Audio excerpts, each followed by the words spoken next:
Ladies and gentlemen, boys and girls, and of course, so-called human beings, welcome to the channel. I'm Cap, this is my place. This month, we're going to make candied bacon. For those of you meatitarians out there who are going to be attending holiday parties, or, of course, the upcoming Super Bowl and other playoffs, we'll give you a side dish to take with you. If you enjoyed the video, find it useful or amusing, make sure you remember to like, share, subscribe, leave a comment in the comment section down below, and click the notification bell. All of those free for you to do things tell YouTube to spread the video around, kind of like butter on your floor. Let's get to the video. Hey everybody, Cap here. Welcome to the channel. For the month of December 2024, I'm actually going to do a video for things that are going to take place in 2025. And what I'm talking about is sports playoffs. Many of you may be very happy to describe yourself as a rabid sports fan. On the other hand, I would rather get hit in the face with a hammer than sit and watch a sporting event. On the other hand, I'd be happy to hit someone in the face with a hammer if they get between me and the food.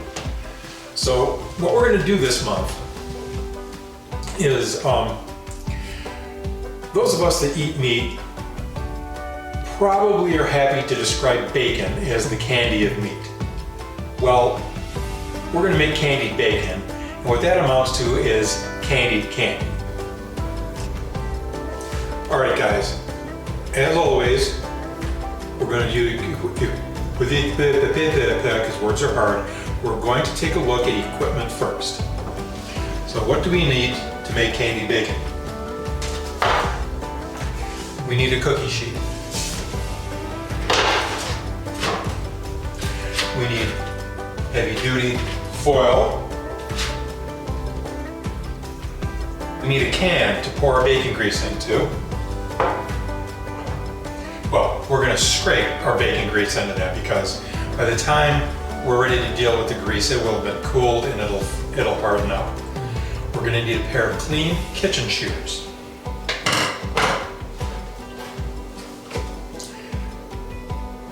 Gloves, nitrile gloves, and we're going to need cooling racks.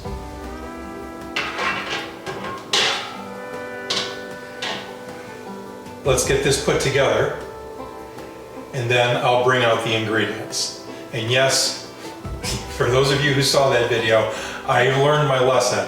I'm not going to manipulate any foil while the camera's turned on.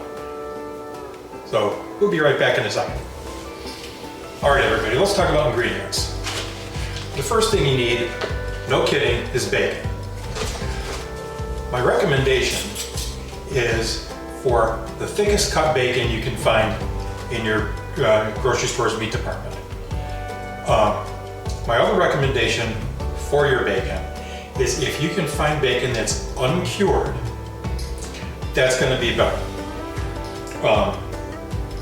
Regular bacon has been cured with pink curing salts that's full of nitrites. Nitrites aren't really, they're really not good for you.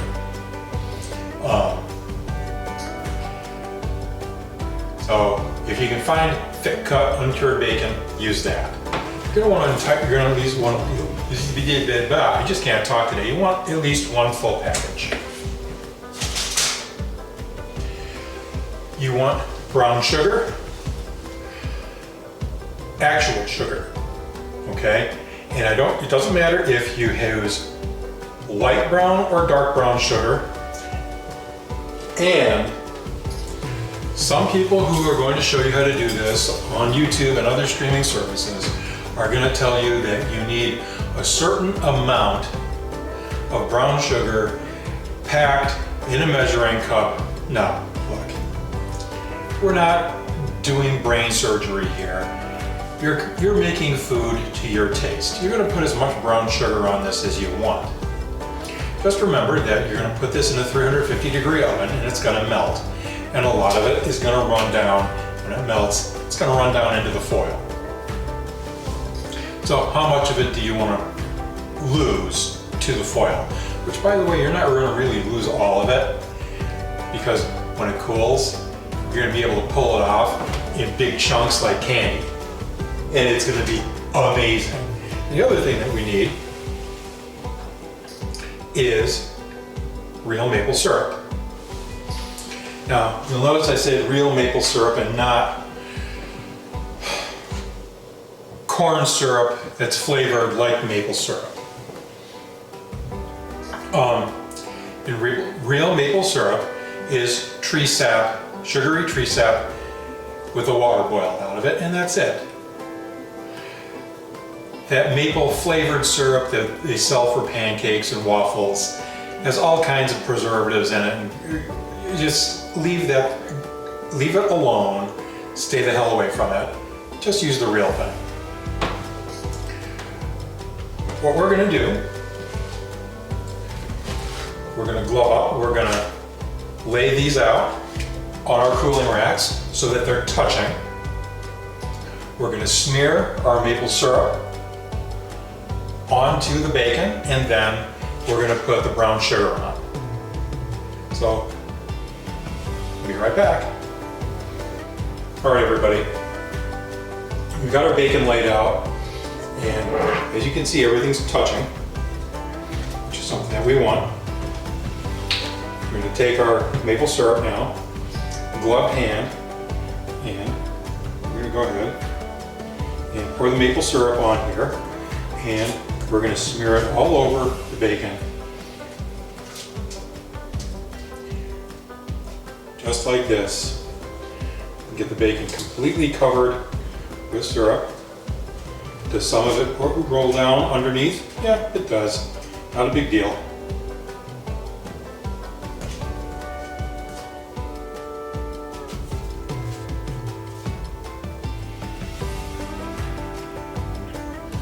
Make sure you've got it all thoroughly coated.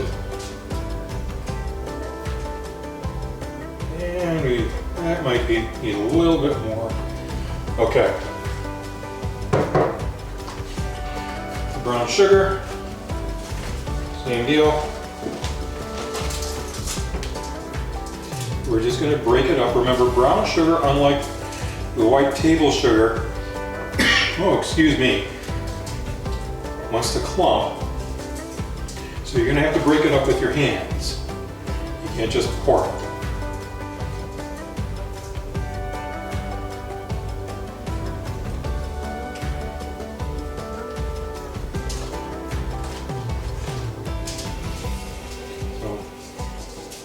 Once we have the entire thing covered,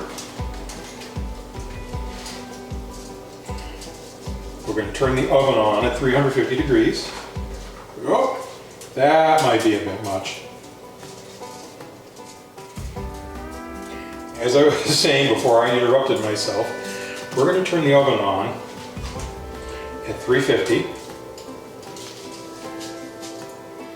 and we're going to melt all this sugar all over this bacon, and it is going to be absolutely amazing, and the house is going to smell amazing too. All right, that looks pretty good. So I'm going to pop this in the oven, and I'll see you when it's done. All right, everybody, here we are. This is the way our candied bacon looks when it comes out of the oven. Let it sit until it's truly cool. If you want it more crispy and more candy-like, leave it in the oven a few minutes longer. The minimum time, 40 minutes at 350. I have left it in as long as 45 minutes. You're going to need, like I said, and we list the necessary equipment, our kitchen shears. A word of caution, when you cut this stuff up with your kitchen shears, obviously you're going to get fat and sugar all over these shears. Many of us do not think of scissors as having a sharp edge. They are extremely sharp, and when you go to clean them, don't do one of these with your skin with enough pressure to pull stuff you think you're going to wipe stuff off. And I guarantee you, you will cut the pads of your finger or your thumb with the edge of whatever type of scissor you use to cut this stuff up. I like to cut it up into about 1.5 to 2 inch long pieces, and I'll put it into a Tupperware container or something along those lines. To clean your scissors, use one of those yellow kitchen sponges with the green scrubby on it. Depending on how well kitted out your kitchen is, if you need this tray again right away, you will have liquid bacon fat that you have to contend with. So again, you're going to need a can to pour that fat into.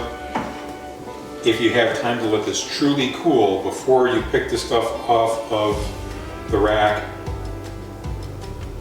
at that point the bacon grease will be cool. You can pick the sugar and out of the fat as slabs and set that aside for enjoyment as well, and then simply roll up your soiled foil and throw that in the garbage.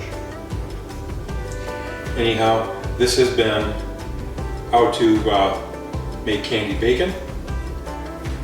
Go ahead and take this to your Super Bowl or your hockey playoff parties.